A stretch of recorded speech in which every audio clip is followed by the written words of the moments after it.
You ever get a writing assignment and just groan? Yeah, we've all been there.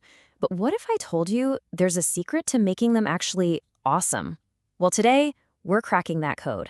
And it all starts with a hero, a quest, and yeah, a single tater tot. All right, let's jump right in.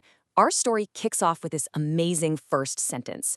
The bell didn't just ring, it screamed. I mean, right away, the author is using one of the secret weapons we're going to talk about.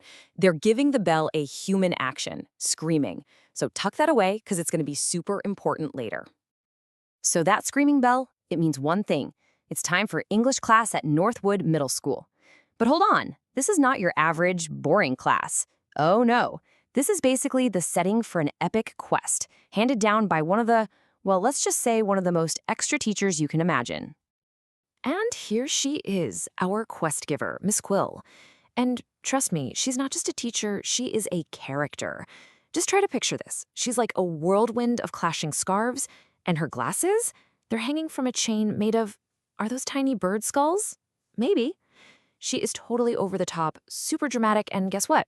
She expects her students' writing to be just as extra as she is. So here's the challenge she throws down. No boring reports. Nope.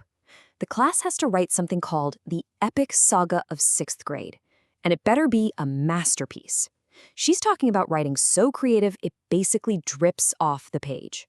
So the mission, and they don't really have a choice, is to use this whole set of writing tools to make their stories pop. Okay, so Miss Quill hands out a list of vocabulary words, and I know what you're thinking, boring. But hang on, don't think of it as a list. Think of these as your secret writing weapons, or like power-ups in a video game. These are the special moves that'll make your writing stronger, funnier, and way more interesting. And it's not just for English class. Seriously, these are the tricks that make the best memes and the funniest videos work. So you ready? Let's break them down. First up, we've got the simile. This is kind of your starter tool. It's super simple. You're just comparing two things using the words like or as. That's it. It's easy, it works, and it's a great place to start. You know, like saying, the homework pile was as tall as a mountain.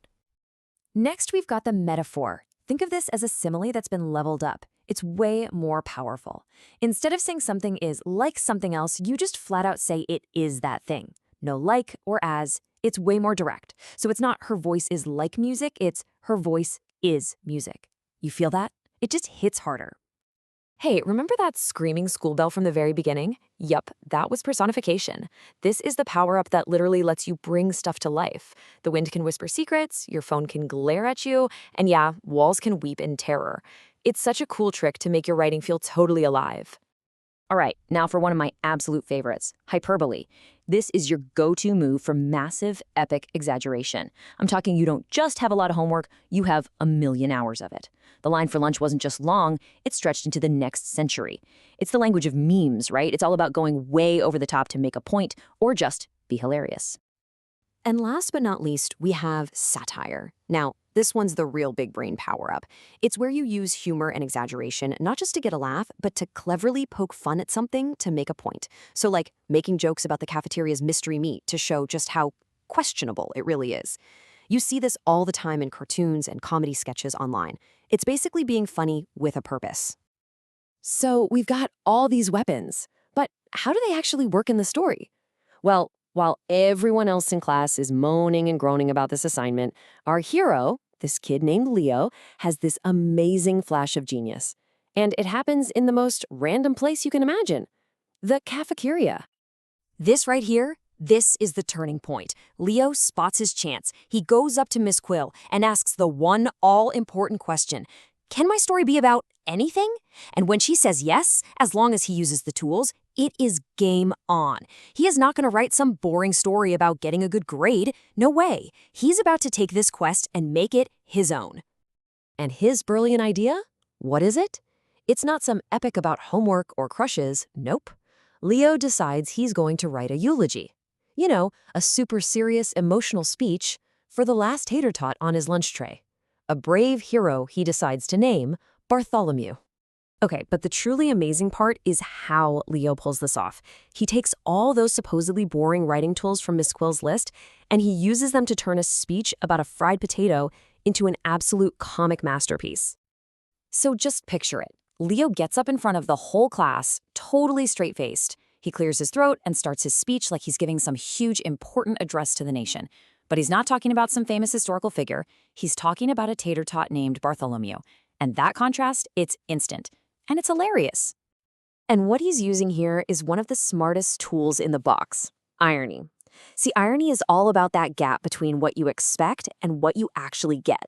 He's using these massive, epic words like mourn, sacrifice, a beacon of hope, to talk about a soggy little tater tot. It's that huge difference between the super serious words and the super silly subject that makes it just so funny. Oh, but he didn't stop there. He then unleashes some personification. He says the smell from the fish sticks was so bad that the paint on the walls started to weep in terror. I mean, come on.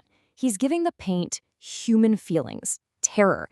It creates this picture in your head that's just so vivid and so funny. And check this out. A perfect simile. The green beans weren't just bad. No, they were limp and sad like old socks lost in the rain. Ugh.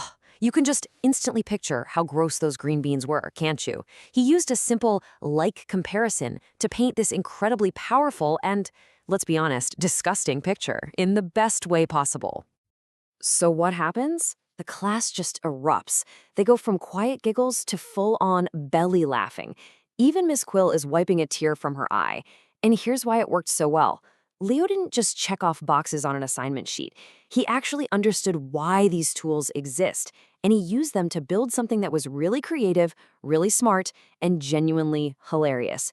He didn't just pass. He won. Look, the big takeaway here is that this isn't just some funny story about a kid in English class. These tools, these weapons, these power-ups we've been talking about, they're for you. They are your superpower for making your own stories, your emails, even your texts, way more interesting and way more powerful. So think of it this way. You've just unlocked a whole new set of moves. You've got the power to make cool comparisons, the power to totally exaggerate, the power to cleverly make fun of stuff, the power to bring things to life, and the power of surprise with irony. This is your new creative toolkit. It's all yours. So what's the real lesson from Leo and our brave hero Bartholomew the Tater Tot? It's this. Being creative doesn't always mean you have to invent a whole new fantasy universe. Sometimes the most brilliant ideas are just hiding in plain sight. They come from looking at the totally normal, everyday stuff around you in a completely different way. Take a huge, serious idea, like an epic speech, and use it on something tiny and ridiculous. So now it's over to you. Really think about it. What's the most boring, everyday thing you can see right now? Your pencil? That weird spot on the ceiling? The last chip in the bag? Okay, now, how could you turn that into an epic story? What amazing, heroic, or hilarious saga is just waiting for you to tell it? Go on, go find out.